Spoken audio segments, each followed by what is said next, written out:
Акчамды да алышты, үйүмдү да алып алышты. Общий азыр ущербим 3,5 миллион. Карыз ямасына тыгып атышат да меничи. И мына мен ошентип күрөшүп келатып баарын подтвердили. Бүт эмелер подделка болуп чыкты. Тогда почему ушунча оор татал статьялар менен дагы эле жүрүшөт? Бүт фактически доказано. Бүт госрегистрлер, бүт сговор. Ошо 5 жыл бою төлөп келатам да. 600 миң бүтпөйт. Бүтпөйт, каяктан бүтөт, наоборот үстүнө кошуп атпайбы? Ар тарапта болсун деп иликтеп атабыз иштечи. Давай жооп берип койсо, 1 минут. Эмне набайга?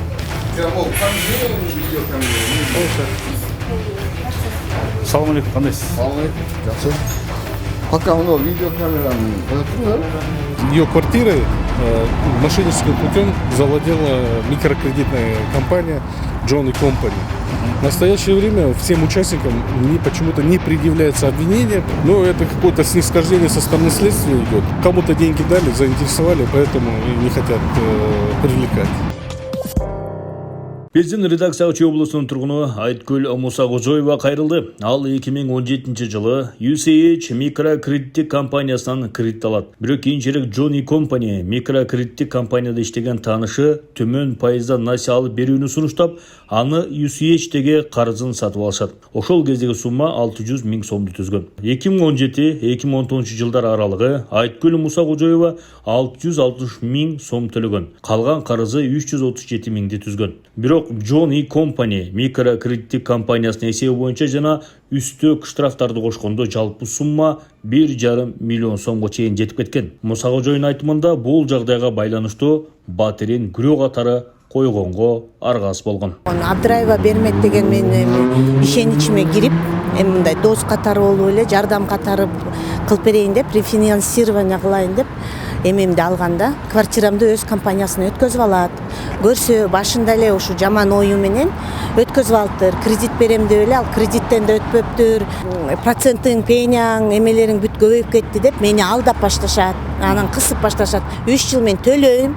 Анан 3 жылга аз калганда эме дейт. Сен үйүңдөн чыккын. Кичине кечирип калганыңыздан байланыштуу. Ооба, кайра эле графикке жетпей калдым. Ошого кайра пайдаланып 3 жылга кайра бөлүп беребиз, бирок азыр акчанын итогу башка болуп атат. 2 миллион 45 миң сом санап атышат да. Ооба, мен үйүмдү кайра өзүмдүн намына өткөзө алайын дедим да. Сиз төлөдүңүз 3 жыл. Уже төлөдүп, сверкага барган болчумун.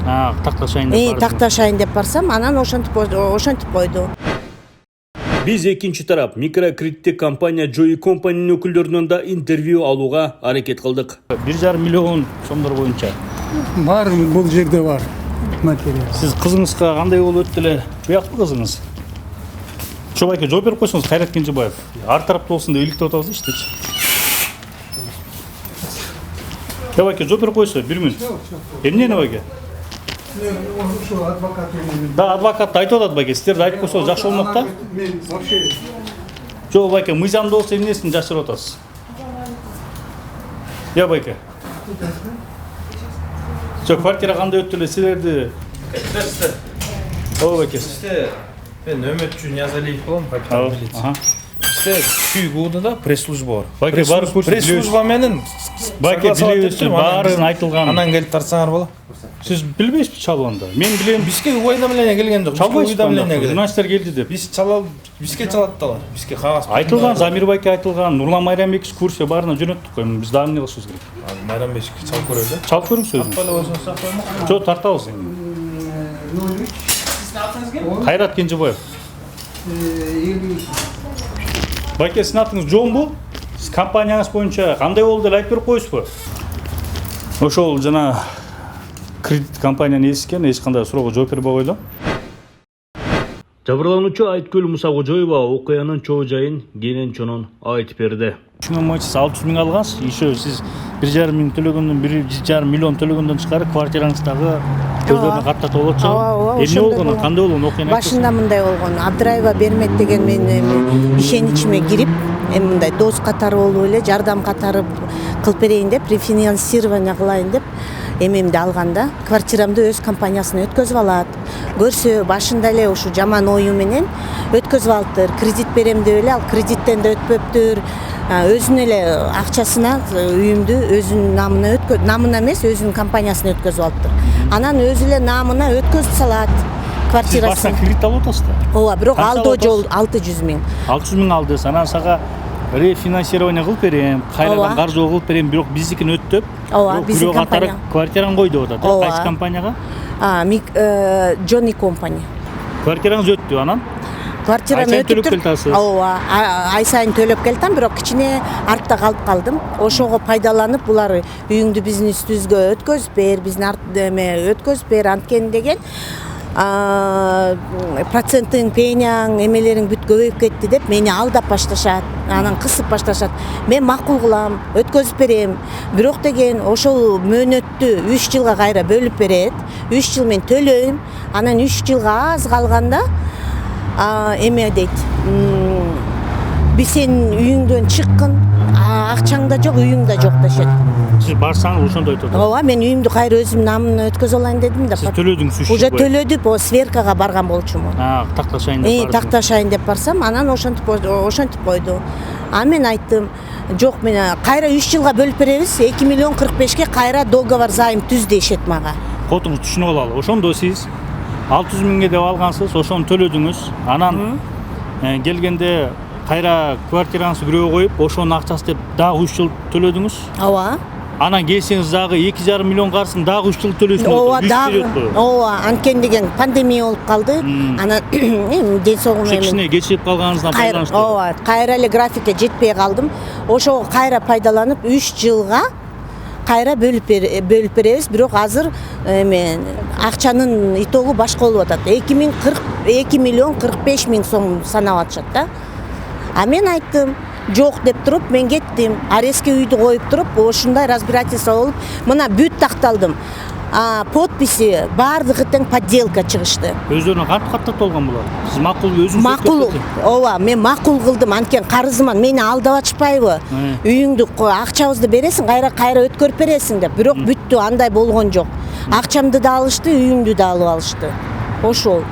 Анан сиз канча төлөп калып атасыз? 600 000 алам деп балага калып атпайсызбы? Ооба. Канча кайра Общий азыр ущербим 3,5 миллион. Общий ущерб, ооба, үй менен кошуп 3,5 миллион. Ошондуктан бүт жака акча төлөп, бүт жака эметип ушул убакка чейин поддельный подпись менен квитанция, кредитная история бүт доказывать эттим. Кредит эчтеке бербептир. Башында эле ою жаман экен. Кредитке катталбаптыр. Кредит катары катталган эмеспи? Каттал жок, ишенимде жок экенмин. Бул катталбаптыр. Черный кредит экен бул. Мыйзам түрүндө эмес экен. Мыйзам түрүндө эмес экен. Булардын налогдон качыш үчүн ушундай эмептир. Атасы, кызы и бухгалтери бир сүйлөмгө келип туруп, злоупотребление кылып менин доверием менен ушинтип мени эме кылып атышат да. Азыр ошол үйүңүздө жашап атасызбы? Ооба, жашап атам. Жок, жашап атам. Бирок деген эмнеге жашап атам? Анткени мен аякта прописанмын до сих пор эле. Мен билемин, что мен эмне үчүн оформлять этип бергенмин.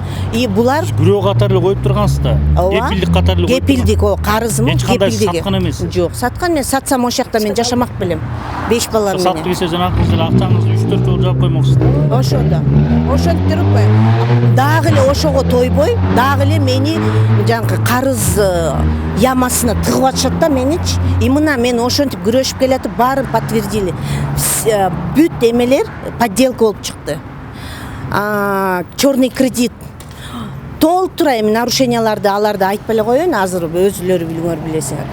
Ошондо дагы бүт жака төлөп эметип убегают от ответственности, уголовной ответственности путем взяток, они везде проплачивают.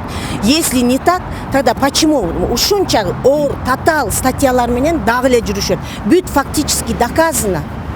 Дагы эле жүрүшөт, мына спокойно жүрүшөт. Мен кечке 1 жыл болду ушул жакта, моякта жашайм. Мына бияка жазгам. Ооба, Булар эмне кылып атат эми? Аламин рибисе. Тергөө учуру жакшы болуп атат. Тергөөчүгө рахмат, чоң рахмат. Ушу тергөөчү эмелерге жакшы рахмат. Бирок тергөөчүлөрдүн өдө жагы бар экен. Ошолор тоскоол берип атат чындагында эле. Жетекчилери кимиси билбейм эми, аны точно указывать я не буду, потому что я не знаю. Но ушунча факт менен булар дагы эле боштондукта жүрүшөт. Же квартирам кайтарылбайт, же акчаман жок, же квартираман жок. Мынтип чала жан болуп жүрөм да, эси честно. А жанакы күнөөлөрдүн баары тастыкталды да, э? Ооба, факты, все мына почерковой деди, почерковой кылдык. Экспертиза бу эме деди, налоговый, аны кылдым, макул дедим. Потому что мен билем чындык мен тарапта. Ошон үчүн булар болсо качып жүрүшөт. Жок, розыскта жүрүштү, пилингацияда жүрүштү.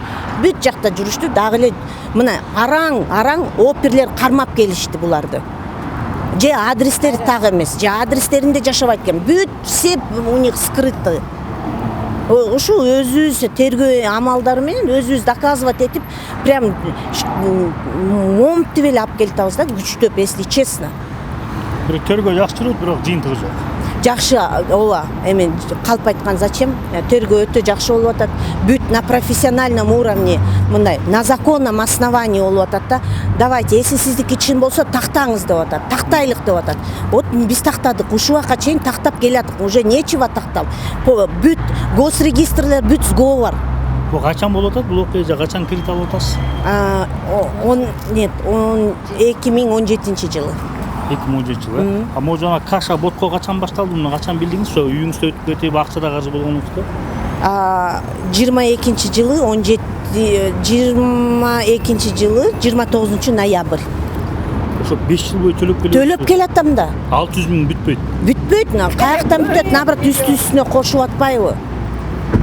1,5 миллиондон. Мен айттым, мен силерге төлөбөйм десем, анда квартираны бошотуп бер. Мына өзүлөр алып келишти ошо записти. Освобождай квартиру. Когда ты нам освободишь квартиру? Я говорю, вы меня не шантажируйте, я не буду вам освобождать. Я не для этого вам давала квартиру. Это гарантия моему долгу, деп эле айтып атамын. Ошо давайте анда кирейик үчүн жүрүңүздөр. Эже жүрүңүздөр.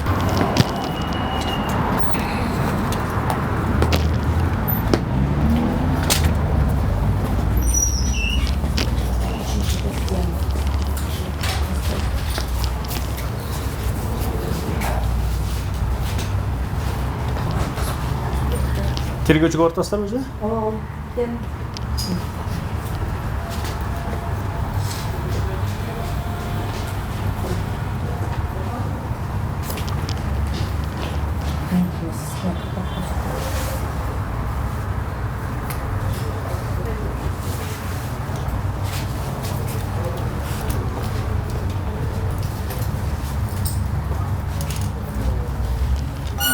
Биз бул жабырлануучу тарап менен кошо кирсек мүмкүнбү?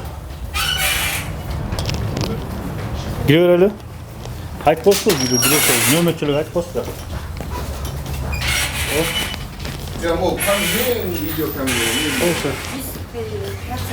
Салам алейкум, кандайсыз? Салам алейкум. Жакшы. Пока мына видеокамераны коя туруп, камеранын киргенге болот, бирок деген охраняемый объект. Башка эмес, биякта эже жарыланып атпайбы мынакей? Жок, түшүндүм. Үйүн зар какшап атпайбы эке? Камера. Анда аудиосун жаздыра алам? Иә. Аудио. Жаздырып алалы? Жок, аны бияка чытап коюп, аты үйүнө. Кайрат. Кайрат Мырза келди. Жаманды эле муну чытап коюп. Мен менен кириңиз, чогуу потерпевшим менен чогуу кириңиз. Бияка камерамен киргенге болбойт, охраняемый объект. Азыр эметпи? Биз азыр өзүбүздө кирип чыгып деп атат. Бизде күбө катары кирип чыгалы, урматтуу көрүүчүлөр. Мынакей азыр тергөөнүн кызматын башчысысыз, э? Жок. Орун басарсыз, орун басары. Азыр мынакей Жумагожоева Айткүл эже, жабырлануучу, квартирасын алдырган, акчасын да калтырган. Азыр адвокат Нурлан Токтолиев ушул менен биргеликте кирип, бизде күбө катары көрүп чыкмабыз. Биякка охраняемый объект киргенге болбойт деп атат. Ошон үчүн камера биякта калат, биз өз күбө катары кирип чыгабыз. Белгилүү адвокат Нурлан Токтолиев Айткүл Мусакожоеванын иши боюнча төмөнкүлөргө токтолду. Чуть напомню, дело в том, что потерпевшая обратилась в милицию по факту мошенничества. Ее квартирой мошенническим путем завладела микрокредитная компания John Company. В настоящее время всем участникам почему-то не предъявляется обвинение только директору фирмы, но почему-то каким-то образом сейчас следствие берет и остальных участников этого преступления берет и выводит. То есть никаких решений процессуальных действий не происходит, то есть нет никакого движения. А следствие как было доказано, что Есть тут уже состав преступления, явно очевидные доказательства есть? Но есть такая еще норма закона, прежде чем возбуждается уголовное дело, сначала идет доследственная проверка, то есть имеется ли какая-то перспектива. В данном случае, конечно, следователи уже эту перспективу увидели, также одобрили и возбудили уголовное дело. Состав преступления в этом уголовном деле присутствует, поэтому было и возбуждено уголовное дело и предъявили обвинение только одному участнику. Но почему-то остальных участников не привлекают, ссылаясь на то, что вроде бы и возраст. Если человек подозреваемый в возрасте, по нашему закону нельзя его привлекать к уголовной ответственности или как? Нет, почему? Привлекаются в закрытых учреждениях, даже, допустим, в СИЗО либо в тюрьме, есть свои медсанчасти. То есть там все равно присутствуют медики, которые оказывают квалифицированную медицинскую помощь. Но в данном случае именно задержать и ссылаясь на возраст, либо еще на какие-то болезни, законом это не предусмотрено. Есть определенный список или перечень заболеваний, по которым недопустимо задержание и нахождение человека в СИЗО, в следственном изоляторе. Но если он только входит в эту категорию, если в этой категории нету списка того, что человек должен быть в возрасте и он не будет задержан. А почему, если там группа лиц, а другим только одному предъявляется обвинение, а другим нет? Почему? Ну, это какое-то снисхождение со стороны следствия идет. Мы считаем, что, скорее всего, кому-то деньги дали, заинтересовали, поэтому и не хотят привлекать. На самом деле, тут группа лиц, и по всей строгости закона люди должны отвечать и должны быть все привлечены к уголовной ответственности. Иштин учурдагы жагдай боюнча Чүй ОИБ'нин басма сөз кызматы төмөндөгүдөй жоопту беришти. В ОВД Аламединского района заявление обратилась жительница села Ленинская, гражданка ЖА 83-го года рождения, о принятии мер в отношении ДЖ и женщины по имени Ж, которые путем обмана под предлогом, что выдали кредит в размере 600 тысяч сом заявительнице в период времени с 2017 года с октября месяца по декабрь месяц 2022 года завладели денежными средствами в размере 1 миллион 500 тысяч сом. Также переоформили дом, расположенный в селе Ленинское Аламединского района, на имя АДЖ 99 года рождения. 22 июля 2023 года в ОВД Аламединского района возбуждено уголовное дело по признакам преступления, предусмотренным статьей 209 Уголовного кодекса Республики. В ходе расследования уголовного дела было установлено, что в результате действий АБ, ДЖ и ДЖА гражданке ЖА нанесен материальный ущерб в сумме 3 миллиона 450 тысяч 324 сомы. В порядке статьи 96 УПК Кыргызской Республики в отношении АБ была задержана и водворена в ВС города Бишкек. В отношении АБ предъявлено обвинение по статье 209 Уголовного кодекса Кыргызской Республики. В отношении Абдраева избрано меры пресечения в виде домашнего ареста. В данное время уголовное дело на стадии расследования.